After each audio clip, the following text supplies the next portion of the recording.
Hello YouTube, I'm the Foam Witch and welcome to my first of hopefully many videos for 2022. And for the first video, I thought I'd go with the man of the hour and make the helmet for the badass Boba Fett.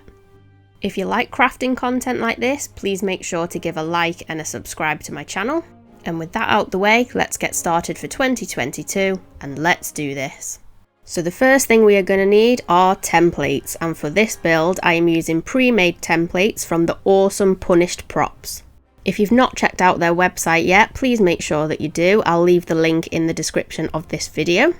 So I've just printed these templates out using my printer and I'm now cutting them out ready to transfer them onto the foam. This template only gives pieces for the left side of the helmet, so to make the right side you just flip them over when transferring them onto the foam. So now it's just a case of tracing them all onto the foam and then cutting them all out. In order to get nice clean cuts with the foam, you need to make sure that your knife is sharp at all times. So what you just saw me doing there was using some fine grit sandpaper just to sharpen my craft knife, which I do every now and again throughout the build of a project. This is just lots and lots of shots of me cutting foam. How exciting!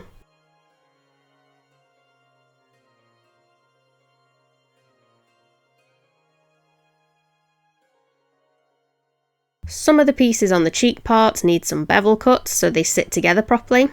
And I know I keep going on about needing a sharp knife, but to get nice clean bevel cuts, that's definitely what you need. Again, some more shots of me cutting foam. Are you not entertained? And now all the pieces have been traced and cut out of the foam, I'm just putting them all together on my cutting mat just to make sure that they are all there. Which they all are, so it's time to get sticking them together. I'm going to be using contact adhesive, which you should wear a respirator for because safety is very cool. So if you've seen any of my foam crafting videos before, you know that this just means putting contact adhesive on all the edges and then sticking them together. So here I'm just using my heat gun to heat up the cheek parts because they need a little bit of shaping, because obviously the helmet is kind of round, and this is going to be a lot easier to do now than when the helmet is fully assembled. Saying assembled just got me feeling a bit like I was in the Avengers.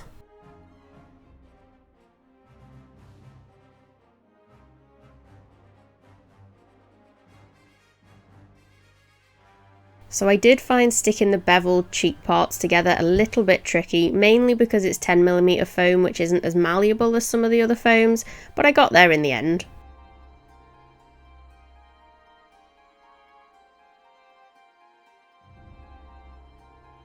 Now that I'm working on the top dome of the helmet, which needs to be round, I'm again using my heat gun to heat up these pieces to shape them better, using some merchandise of another Star Wars character who happens to be my favourite alongside Baby Yoda.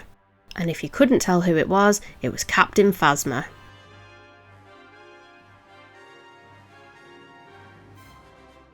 I'd be very interested to know who all of your favourite Star Wars characters are, so if you just leave them in the comments, and if you don't like Star Wars, it's probably not going to be the best video for you.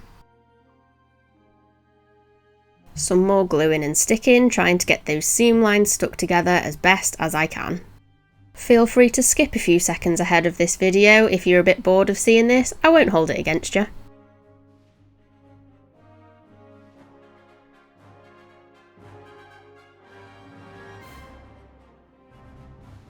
And even though I used my heat gun before to shape the cheek pieces, I'm just using it again to give them a little bit more roundness.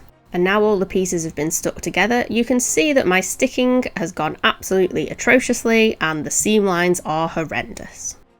I kind of always get this result with 10mm foam, but I'm not too worried about it. It'll take a little bit of extra work, but you shouldn't see them in the end. Before I go ahead and fill in all the seam lines, I'm going to add the extra embellishments and see how much of it I can actually hide.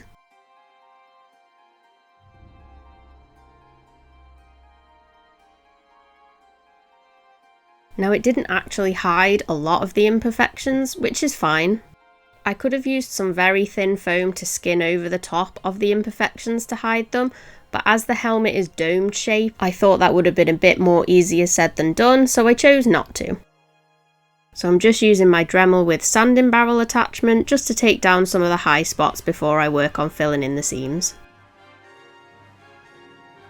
But before I do that, I just need to work on making the side parts. I guess you'd call them the earpieces. And that includes making the viewfinder that he has on his helmet, which I'm hoping to make movable.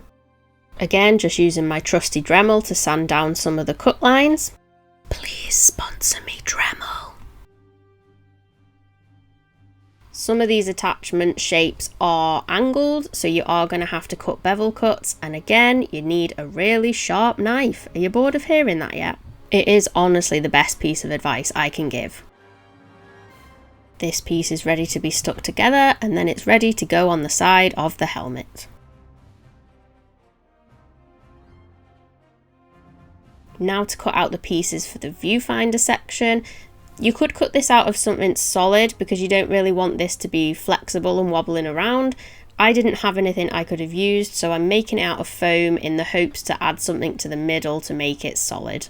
And the best idea that I could come up with was to just use some metal coat hangers. So just using my Dremel to take out a little bit of the foam to create a channel to put the metal rod in the middle of. Then it was just a case of sticking that down, for which I used super glue, and then sticking another piece of foam on the top to hide the rod in the middle. Now to make the part that the viewfinder will sit in. And I did manage to make this part movable. I didn't do anything fancy, I just got a little pin, stuck it all the way through the foam, and that seemed to work really well to make it movable. So I was happy with that.